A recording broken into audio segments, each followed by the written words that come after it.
Hello everybody and welcome back to another video here on the one and only Tribal Warrior YouTube channel. Feels like I haven't made a video in a while, but realistically it was less than a week ago.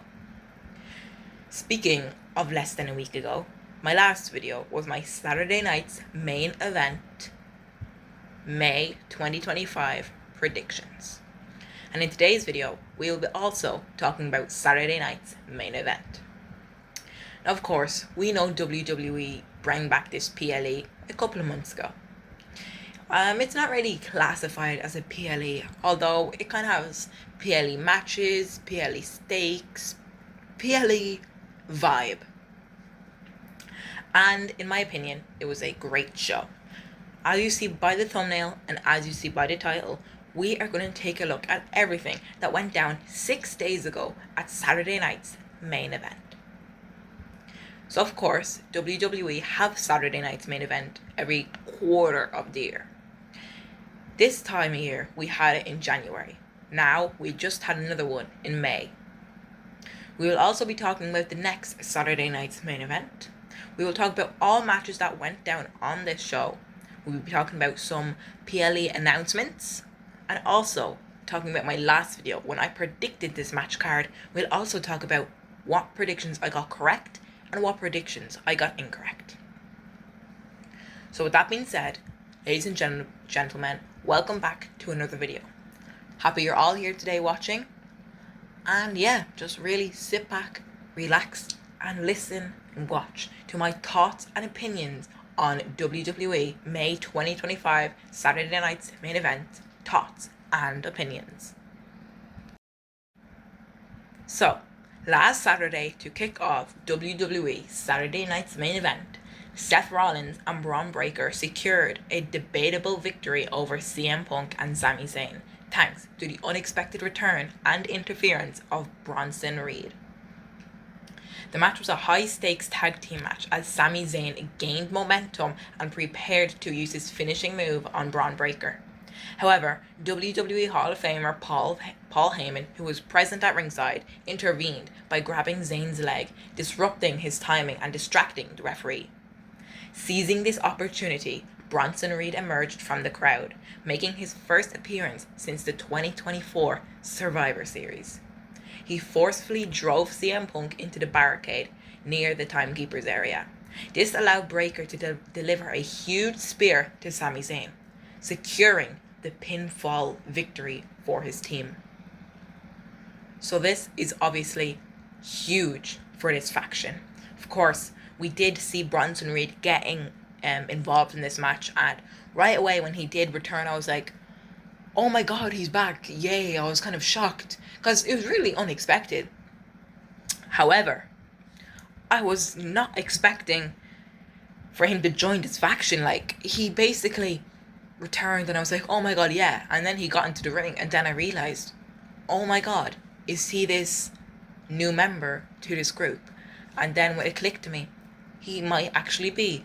And I was also thinking to myself, the history though, Seth Rollins and Bronson Reed, the last time we seen Bronson Reed was at Survivor Series, and really during Survivor Series and kind of just literally before Survivor Series, he had a huge feud with Seth Rollins. Like, this was his biggest feud in recent memory as WWE were kind of pushing him to that main event scene.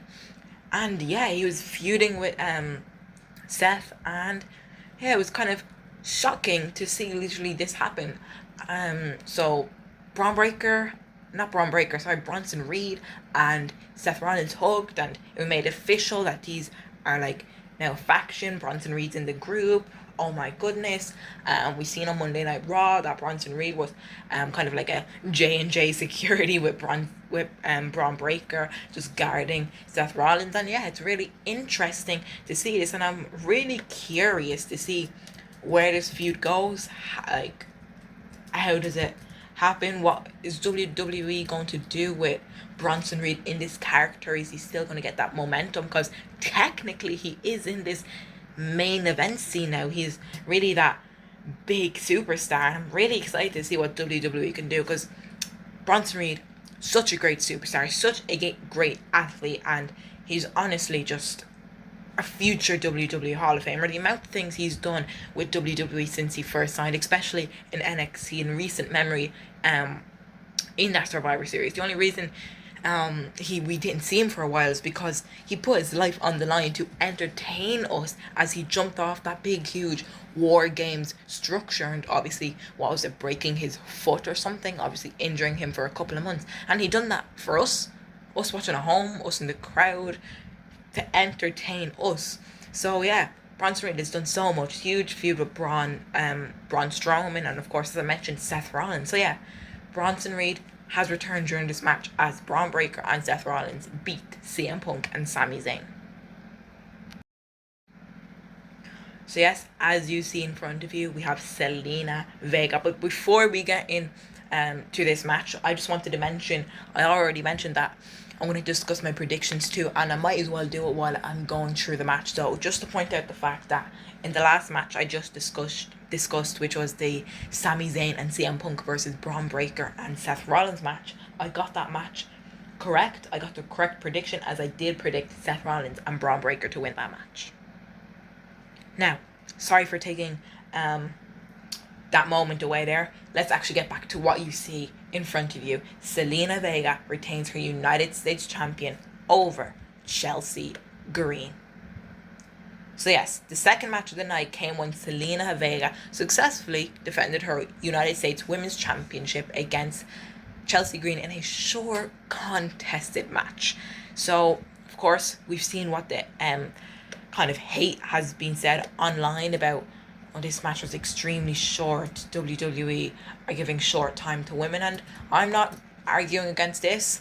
Of course, we've seen the announcement about Evolution, which we'll talk about a bit later, but honestly, yes, it's actually shocking how long this match was. It was only about 5 to 7 minutes, which once Zelina Vega hit her finisher move off the top rope, I was like, that's her finisher. Is she going to put her away? And when she got the win, I was like, okay, but like that match was like 30 seconds long.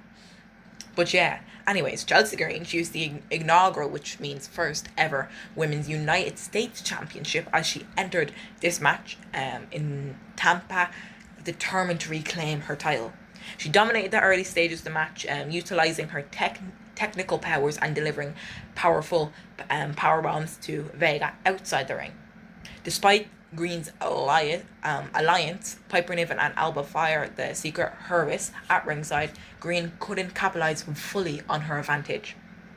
Zelina Vega, known by her resilience, gave a comeback with a series of clotheslines and a back suplex. I think it was when the turning point came when Vega hit Chelsea Green with a headbutt, which was followed by a code red, securing the pinfall and retaining her United States Championship. So yeah, this match, of course, was very short, as I mentioned. She retained her title. However, that wasn't even the main talking point of the match. During the match, Green suffered a legitimate broken nose. I think that was the reports that came out. I'm pretty sure this is true. This is not fake or anything. Reportedly from a 619 maneuver by Vega. Of course, we've seen the botch 619 and she couldn't really get it, so she just kicked her in the face, and I think that's what done this injury. So the injury was obviously visible because we've seen Green bled out a lot of blood, putting concern on the fans and officials and people watching at home. Green addressed the incident on social media, I think it was, maintaining a positive demeanor and even humorously referencing WWE legend Trish Stratus by calling me Trishy.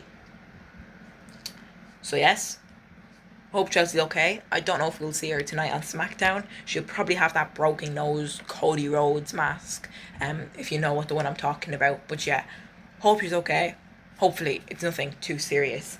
However, I also got the prediction correct on this match. I did predict Zelina Vega to retain this title because I didn't think she was losing it this early. The match was obviously short, but I'm not complaining that much. I think the match should have been longer, but anyways, well done to Zelina Vega. So next up, as you see on the screen, John Cena defeats R-Truth by hitting him with a low blow. So yes, R-Truth entered the arena dressed as John Cena, or some of you may refer him to Ron Cena, complete with Cena's signature gear, literally the whole thing. And if you couldn't get that fully around you, he even came out with the entrance music of John Cena, sharing laughter and cheers from the audience. However, Cena was unimpressed, immediately attacking Truth before the bell even rang. He dominated the early portion of the match, delivering his trademark moves, including the 5-knuckle shuffle. R-Truth fought back with a comeback, executing Cena's own moves against him. He landed a AA, otherwise known as a Attitude Adjustment, and the submission move, I think it's called the submission, STF. Nearly securing an upset victory, Cena managed to escape, and in a pivotal moment, Cena then used his championship belt as a weapon. Instead, he handed the belt to the referee, only to seize the opportunity to deliver a low blow to R-Truth while the official was distracted. John Cena then hit another Attitude Adjustment, securing the pinfall victory in a non-title match. So this match obviously wasn't for any title. I predicted this match correct, so I predicted John Cena to win, and I got that correct. This match was honestly just to gain respect, or to try to get the real John Cena back, the babyface John Cena, but he obviously didn't get the job done. I think it was alright. I don't think it was that special. Thought we would have got more from it. I thought this could have been the match where we seen a Cody return, but no. We also seen Jey Uso backstage preparing for his match in the main event. John Cena said, if Logan Paul won, that would be one way to ruin wrestling. So yeah, we'll get into that a bit more later, but yeah, John Cena retained. Well, he didn't actually retain because the match wasn't for the title, but he won the match. Yes, so as you see in front of you, Jesse the Body Ventura. Just wanted to mention this because why not? So obviously you see the picture of him there with Joe, but this isn't the picture I'm talking about. He was ringside for the next match. So if you don't know Jesse, he's gained fame in the 1970s and 1970s to about 10 years, 1980s, as a professional wrestler, adopting the persona Jesse the Body Ventura. He was known for his flamboyant style, including a tie-dyed outfits, feathered attires, and bright sunglasses. Jesse's wrestling career spanned from 1975 up to 1986, during which he became a main figure in the World Wrestling Federation. Obviously, it's now WWE, but back then it was WWF. He was inducted to the Hall of Fame in 2005. I don't think it was it? 2006? Or was it earlier? I think it may have been 2004. Yeah, the Hall of Fame 2004. Think that was there, yeah. So the Body played a huge figure in every single WWE Saturday Night's main event since it returned in 2024. And of course, as I mentioned, Jesse also commentated the steel cage match, which we'll talk about now, between Drew McIntyre and Damian Priest. So yeah, great to see the Body, Jesse the Body Ventura, at ringside. Always happy to see him, and I just loved his commentating. He's kind of them heel commentators, and we really need to see more of them in the WWE. So yeah, Jesse the Body Ventura at Saturday Night's main event. So yes, as I mentioned, we even got a steel cage match on this show. So yeah, it was Drew McIntyre and Damian Priest who concluded their intense rivalry in a brutal steel cage match. This encounter served as the rumoured end of their long-lasting feud, which was delivered in a hard-hitting battle. The match commenced with Drew McIntyre launching an attack on Damian Priest as he attempted to enter the cage. I don't think the match was even started yet. This obviously setting aggression tone from the outset. The early stages of the match saw both competitors exchanging powerful strikes, with McIntyre utilising the cage as a weapon by sending Damian Priest into the walls of the steel cage. Priest responded with a flatliner and a super kick, showcasing his resilience, you could call it. As the match processed as it went on, Damian Priest gained the upper hand, delivering a Claymore kick, a move synonymous with Drew McIntyre, and his signature move, South of Heaven chokeslam, resulting in a near fall. Drew McIntyre fought back with a superplex from the top of the cage and his own Claymore kick, but Priest somehow managed to kick out, leaving Drew McIntyre and the WWE Universe visibly stunned. The climax, or the ending of the match, came when we saw Damian Priest hit a devastating concerto, which is one of the most craziest moves in the WWE, obviously made famous by Edge. So yeah, he used this move on Drew McIntyre, knocking him out. Seizing the opportunity, Priest exited the cage through the door, securing the victory and bringing their feud to an end. So this is actually the only match on this whole card I got wrong. I thought Drew McIntyre was going to win this, but no, Damian Priest did. And I'm honestly kind of mad at the outcome that this match. He just walked out of the cage when he could have just pinned him or made him submit. Even Jesse the Body was commenting and he was like, nah, this is disgraceful. You can't do this. Like, I don't think this was a good way to make him lose, but WWE Universe was even saying it online, so I don't know. But either way, Damian Priest did win this match.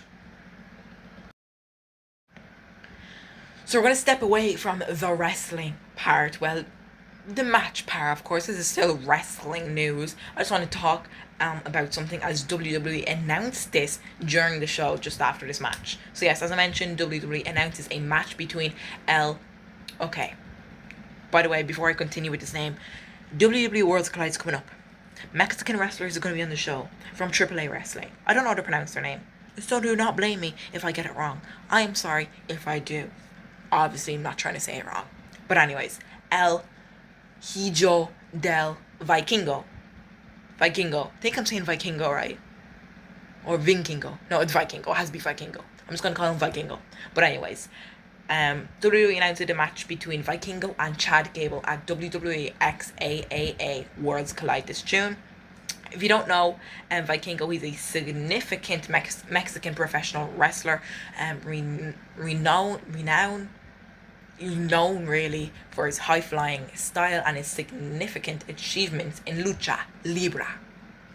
So yeah, I just wanted to say that because WWE announced this. We have more announcements coming up now in a minute. But yeah, very exciting to see Vikingo enter Worlds Collide and some other Mexican superstars. I cannot wait. I love lucha libre. Their skills are awesome. As you know, I was really excited when Penta debuted in the WWE. You know me, I love his Mexican Destroyer. It's my favourite move in the WWE, Canadian Destroyer or Mexican. I love Bad Bunny's Bunny Destroyer. It's so good. It's so satisfying. So yes, we have Vikingo versus Chad Gable at Worlds Collide, June 7th. That wasn't the only announcements we got, as WWE announced that this July, Atlanta will host 3 major WWE PLEs in the space of one weekend. These PLEs include an NXT show, obviously one of my favorite NXT shows. For some reason, there's always something good that happens on it. And for example, last year at this show, Wesley turned heel on Nash Carter and the Rascals. Nash Carter and who? What's his name again? I literally forget. Zachary Wentz, of course, is Nash Carter, but Trey Miguel. Yeah, Trey and Zachary West. So yeah, that happened. But yeah, what I'm talking about is in Atlanta, the NXT Great American Bash will return this year. We'll also have our next Saturday night's main event in Atlanta this July. And finally, the third PLE, my favorite of them all. There's been rumors, I've made a video on this months ago, all women's PLE event. Evolution is returning.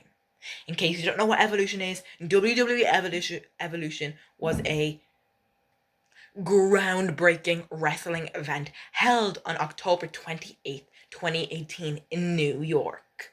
It was the first all-women's PLE event in WWE history, showcasing the female talent of all eras eras and brands.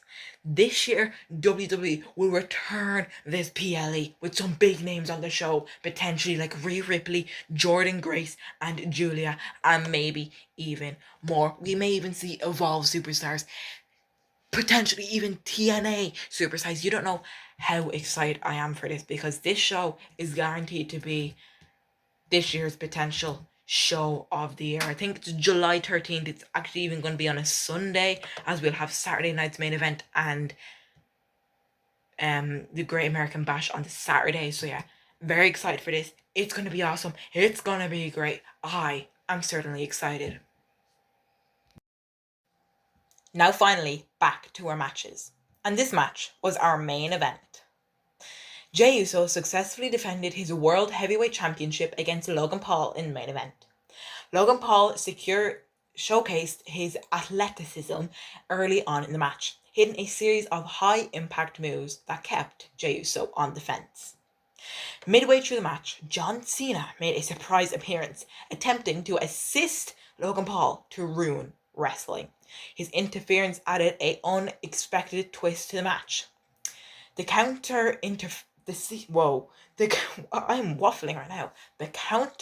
To counter Cena's interference, Cody Rhodes, yes, you heard me right, the American Nightmare, Cody Rhodes made a return for the first time since WrestleMania 41 earlier this year. Cody delivered a crossroads to John Cena, which allowed Jey Uso to control the match against Logan Paul. With Cena neutralized and Paul reeling, Jey Uso capitalized on the opportunity, delivering a spear followed by his signature Uso splash to secure the pinfall victory. After the match, not John Cena, not Logan Paul, the exact opposite. After the match, Cody Rhodes and Jey Uso challenged Logan Paul and John Cena to a tag team match later this month at 2025 WWE Money in the Bank. So obviously this coming June, which is June 7th, the same day as WWE Worlds Collide. So of course, this is huge. Worlds Collide is honestly looking like a bigger card, not going to lie, compared to Money in the Bank. We've had some good matches that are announced, like the men's and women's Money in the Bank. But I don't know how the rest of it's going to go. Like, we only have this match announced, and pretty sure there's another one. Yes, it's Becky Lynch and Lyra. That match is going to be okay. It's going to be interesting. It might be match of the night contender. But yeah, there you have it. That's literally all I got for you in today's video, guys. And yeah, thanks for watching. And yeah, John Cena, he accepted the challenge. Cody Rhodes, he returned. He'll be live tonight on SmackDown. So will John Cena, by the way. Just saying, that will be interesting. And yeah, I honestly rated the show a 7.5. A 7.5 out of 10. And at Backlash, my score for the show at Backlash was a 6 out of 10. So I think Saturday night's main event was better than Backlash this year. Of course, I said it in my Backlash thoughts and opinions video. There's a reason behind that.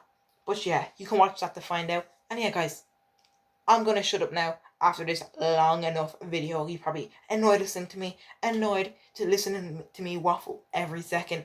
So yes, thanks for watching today's video. Let me know your thoughts on the May 2025 Saturday night's main event, when we had a great card and I predicted this match to be correct. And yeah, Drew McIntyre, he'd lost against Damian Priest. As I mentioned, Jey Uso defeated Logan Paul. Cena defeated R-Truth. Seth Rollins and Sami Zayn defeated Braun Breaker as Bronson Reed returned in that match. And of course, Zelina Vega retained her US Championship against Chelsea Green. So yeah, thanks for watching today's video, guys. Let me know your thoughts and opinions down below in the comment section. And with that being said, remember to always stay tribal.